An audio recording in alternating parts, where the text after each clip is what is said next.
Now at 10, a Southwest Missouri college opens an aircraft maintenance training program. Plus, how you can own a piece of baseball history located in Northeast Oklahoma. And an Oklahoma teen who survived blood cancer thanks to a donation meets her blood donor. The 4 states' most watched news starts now. A Joplin man is sentenced for abusing and killing a 2-year-old boy. This is KOAM News at 10. I'm Tanya Bach. Authorities say Brian Ogrodnik abused Jamison Long by choking and punching the child and recorded it on his cell phone. The boy was hospitalized and died of his injuries in June of 2020. Today, Ogrodnik pled guilty to 4 counts of child abuse and 1 count of second-degree murder. He will serve a sentence of life in prison. Authorities in Oklahoma say a man is dead after falling off of a cliff and drowning in a lake. Authorities say 58-year-old Troy Childress was driving a golf cart last night at Lake Tenkiller in Cherokee County, Oklahoma. They say his golf cart got stuck, so Childress got out and tried to get it unstuck when he lost his footing and fell off the cliff, landing in the lake. He was pronounced dead at the scene. 2 tractor trailers today collided on I-44, killing numerous cattle and allowing others to run off onto the roadway. It happened just after 1 p.m. today under the East 32nd Street overpass. One of the trailers was carrying 42 heifers. Some of them were killed in the crash. Others escaped and began wandering along Ryan Miller Road and along South Outer Road. Several local cowboys responded on horseback to help wrangle the strays. Neither driver was injured in the crash. 44,000 pounds of Dr. Pepper spilled across the highway outside of Oronogo, Missouri. It happened around 4:30 this morning when a tractor trailer swerved to avoid hitting a deer on Highway 96 east of Oronogo. The truck was carrying a shipment of Dr. Pepper, which spilled when it overturned. The driver was not injured in the crash. Meteorologist Sam Lane joins us with a first look at our forecast. Thank you very much, Tanya. It's a beautiful day across the 4 states, and now the clouds and the precipitation are starting to move in from the south. You can see that on satellite view, moving out of Old Mexico into Texas, now into southern Oklahoma. Radar shows a few scattered showers already developing now in eastern Benton County in northwestern Arkansas, but there's more where that came from, stretching all the way down into southeastern Oklahoma and across the Red River. That is advancing towards the north. So by morning, we're expecting scattered showers and rainfall across our region, with temperatures in the 60s tonight, all the way down to about 64 degrees by tomorrow morning's low. Sending out the kids to school, they're going to need a rain jacket, 65 degrees with scattered rain showers. And then tomorrow, the rain continuing with a temperature of around 74 degrees. And looking down the lane, we're going to have a rainy Tuesday with a wet Wednesday, and then that will be followed by a wet weekend. And then some spooky, chilly weather just in time for Halloween, and I'll tell you all about that in just a bit. All right, thanks, Sam. Early voting kicked off today in Kansas for the November 7th election. Southeast Kansans will decide a number of ballot issues. Allen County residents will vote on a $9.95 million bond to renovate the county courthouse. Uniontown schools are proposing 2 separate school bond issues, and both Girard and Labette County will be voting on sales tax options. Ozarks Technical Community College in Springfield today broke ground on its new airframe and power plant training facility for aviation maintenance. It's located at the old Springfield Branson National Airport Terminal. Joe Hickman reports. OTC's aviation program first took flight in 2017 with a pilot's license program in conjunction with the Premier Flight Center, who now trains about 70 students using 10 planes, up from 20 students and 2 planes when they started. The median salary for pilots these days is well over $100,000, and Monet's Alex Ramirez, here doing his pre-flight inspection, decided to become a pilot after touring Jack Henry's aviation facility. It's just doing something different, being able to go different places. One day you can be in the Bahamas, another day you could be in Canada. That's the best part. And now a new chapter is about to begin, as the pilot program will be joined in 2025 by a new aviation maintenance facility that will train mechanics and inspectors. I'd like to say it's akin to becoming a nurse, right? You go through school and you get a nursing degree, but then you will get specialized training wherever you go, depending on whether you're on the oncology floor or the neuro floor or whatever it may be. Similar for our maintenance technicians. They'll come out, they'll be fully experienced with this kind of aircraft and with some helicopter training as well. But then, depending on where they go in the specialized systems, that their particular employer will train them. Those jobs have a median salary in the mid $50,000 range. But just like the pilot workforce, there are many jobs available all over the country.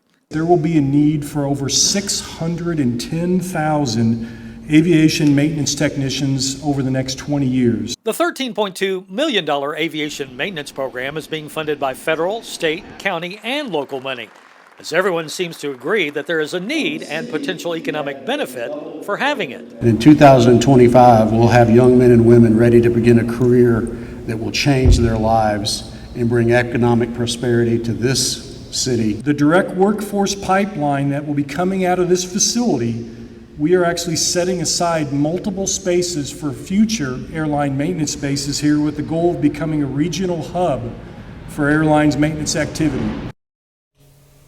And you can own a piece of baseball legend Mickey Mantle's childhood home. Investment platform Rally is making 47,000 shares of the Commerce, Oklahoma home available for $7 a piece. The home, located off Route 66 in Commerce, has a lot of history, from the Yankees legend learning to play baseball as a kid. Mantle passed away in 1995, but requested his home be renovated as little as possible to keep it in its existing condition. Many schools across the country are taking part in Red Ribbon Week, which runs from October 23rd through October 31st. The week educates students on the dangers of drug abuse. The Cherokee County, Kansas Sheriff says Red Ribbon Week is a good chance for parents to talk to their kids. The reality, though, is that the market is so flooded right now with counterfeit prescription drugs that contain fentanyl. And so while they may think that they're taking something that is FDA approved and was made in a scientific lab, that's not the case. This year's focus is on fentanyl. There are roughly 411,000 teens in Kansas. More than 15,000 of them report misusing prescription drugs. A blood cancer survivor meets a life-saving donor during the DKMS annual gala. 14-year-old Miley Atokney of Quapaw, Oklahoma, had the opportunity to meet 34-year-old Kayla Glover of Texas. Kayla donated stem cells to Miley and is excited to see what the future may hold. For both of us, I hope that we can build this amazing relationship and keep moving forward. And I want to see what the next step brings. I have a lot of ideas and everything that this has opened up to me.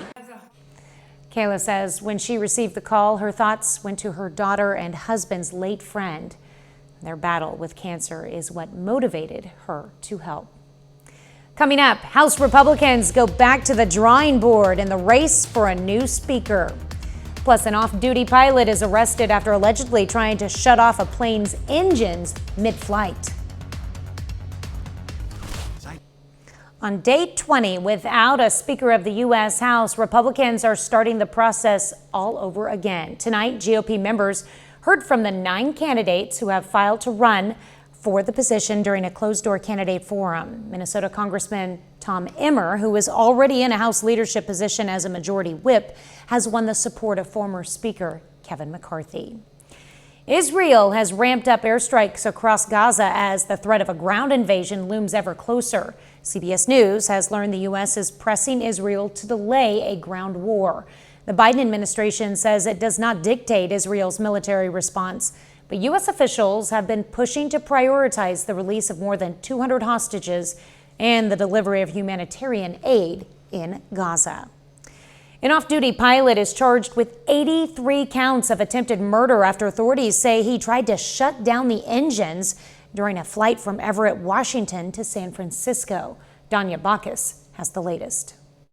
Horizon's making an emergency landing, ETA 4 minutes. The call to air traffic control came Sunday night from Horizon Air Flight 2059. We've got the guy that tried to shut the engines down out of the cockpit. Authorities say an off-duty pilot riding in the cockpit jump seat of the flight from Everett, Washington to San Francisco tried to shut down the engines mid-flight. The jump seat pilot, who is the extra pilot, they give a ride, tried to shut down the engines. Their emergency landing 4 minutes out. Hey, both of you could let me know the threat level. Doesn't sound like he's causing any issue in the back right now. I think he's subdued. We want law enforcement as soon as we get on the ground and park. The flight was diverted to Portland. 44-year-old Joseph Emerson of Pleasant Hill, California, an off-duty Alaska Airlines pilot, was arrested and now faces 83 counts of attempted murder and reckless endangerment. Alaska Airlines, which owns Horizon Air, released a statement saying the jump seat occupant unsuccessfully attempted to disrupt the operation of the engines. The Horizon captain and first officer quickly responded. Engine power was not lost and the crew secured the aircraft without incident. The airline also said no weapons were involved. The Federal Aviation Administration sent a message to airlines saying the incident is not connected in any way, shape, or form to current world events. The FBI is now investigating. Danya Backus, CBS News, Los Angeles. Now, when the jump seat, a third seat in the cockpit, is occupied, it's often filled by an off-duty pilot, but the seat can be used by other airline employees or federal safety inspectors. A little later, Liberal looks to upset Jasper in the Class 1 District 11 volleyball title game. And the nice weather is coming to an end, but we have some rain on the way, and I'll tell you all about it when we come back.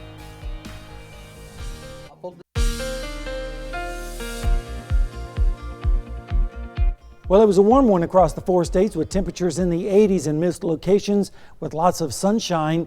Now the clouds are moving in as well as the precipitation, and we've been forecasting this for quite some time. Let's take a look at Seneca, Missouri this morning at Indigo Sky Casino and Resort. And as that goes into motion, you can see that we started off with mostly fair skies this morning. Then the clouds started rolling in this afternoon. But especially this evening, the Cirrus and then the Cirrus Stratus really started moving in, all in advance of that next storm system that is going to be producing quite a bit of rain. Rain chances are going to be low tonight and then dramatically increasing as we go through the day tomorrow, and then remaining somewhat high as we go through the evening hours into tomorrow night. And it's all because we have several systems in the jet stream that are going to be rolling across our area. First piece is coming across tonight and tomorrow. Then the next system will start to move up from the south and west on Wednesday and Thursday. Once that goes by, we might get a little bit of a break on Friday, but then here comes the next storm system just in time for the latter part of the weekend. So we have several waves of precipitation to roll through. Now, it's not going to be raining the whole time or every single day, but we're going to see quite a bit of rain. In fact, looking at the rainfall forecast, we're expecting at least an inch or more in many locations, even a couple of inches, especially in southeastern Kansas. And on the European model, it's even more aggressive with the rainfall amounts, with some places getting around 4 inches. So we'll hopefully get a lot of rain with this storm system as the drought has been very severe. So tonight we're going to see the rain advancing in from the south with south winds and temperatures in the mid-60s. Then tomorrow, quite a bit of rain, especially in southeastern Kansas and northeast Oklahoma, with south winds continuing. Then as we go into Wednesday morning, we're going to see the rain start to let up just a little bit, but there'll still be some scattered showers around. Then Wednesday afternoon, temperatures in the 70s, maybe even some low 80s down to the south, with the rain continuing. And then as we go into Thursday morning, here comes another round of rain from the west with temperatures in the mid-60s. And then Thursday afternoon, temperatures rebounding into the mid-70s with still some scattered showers around the area. Temperatures this afternoon, as I mentioned, were very warm. 82 degrees was the high, only 4 degrees away from the record set on this date last year. 57 was the low, which was above normal of 45. And of course, we're way behind on the rainfall, so hopefully we'll catch up on that as we go towards the forecast. Temperatures tonight are in the 60s and 70s right now, with those south winds bringing up that deep moisture.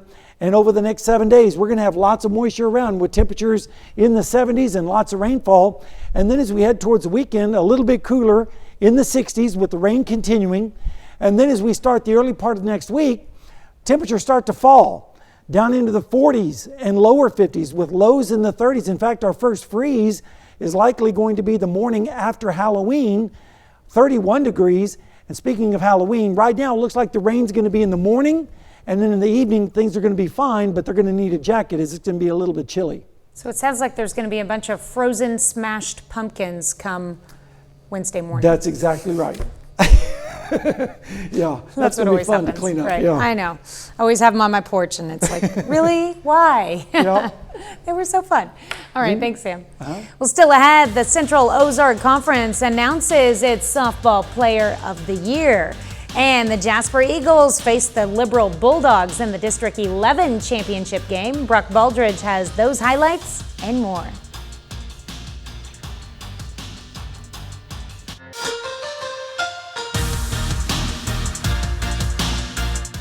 The Missouri Southern Lions put an end to their 3-game losing streak last Saturday after their 63-5 win over the Lincoln Blue Tigers. This week, the Lions will return home to face one of the top offenses in the country. We got a big one this week with Central Missouri. I think they were ranked 18th last week.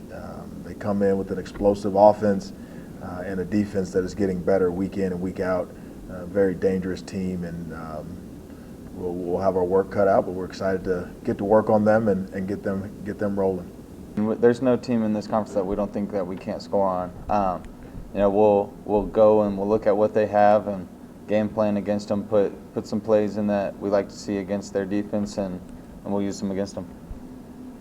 The high school volleyball postseason in Southwest Missouri continues. There are still, several teams in Class 1 and Class 2 in that level that are alive to win a district title.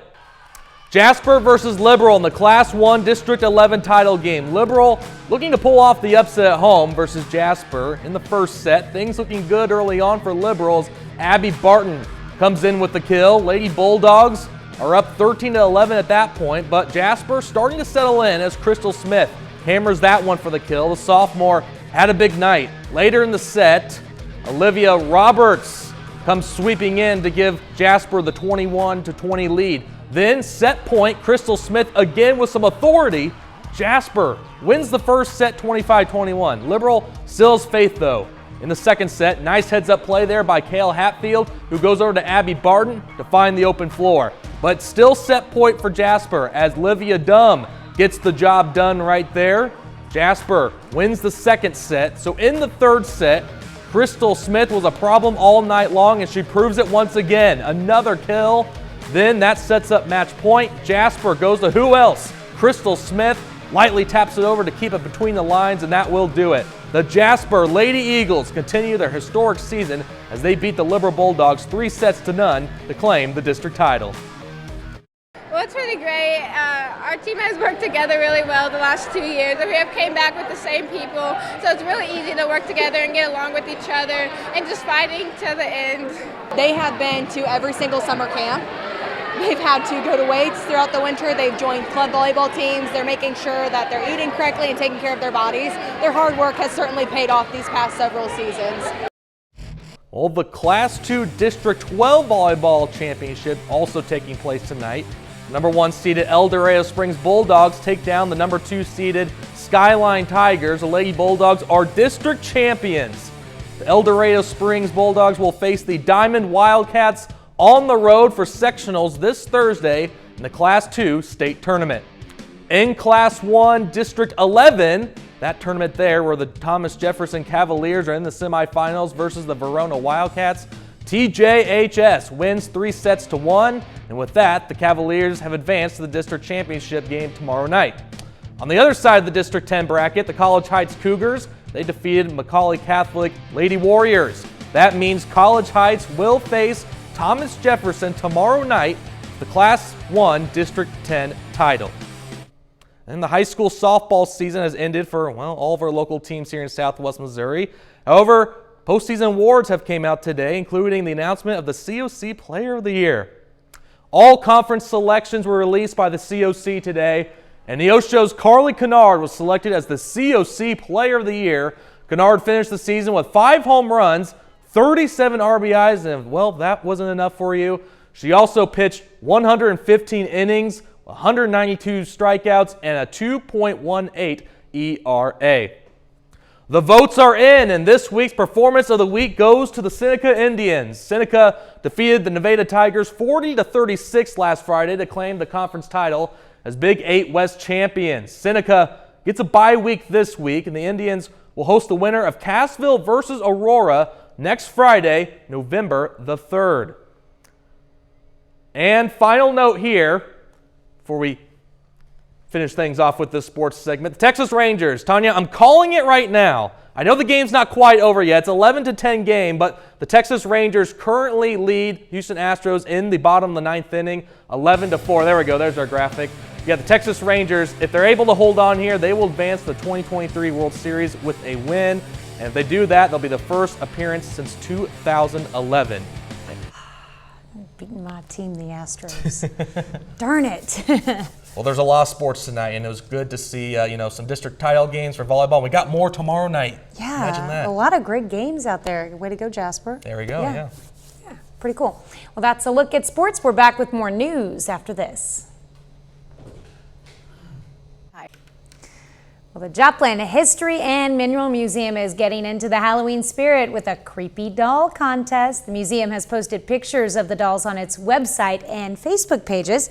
Each one includes a creepy little message about the doll. And by the end of the month, they will have revealed 15 contestants. At that point, the public will be able to vote on which one they think is the creepiest.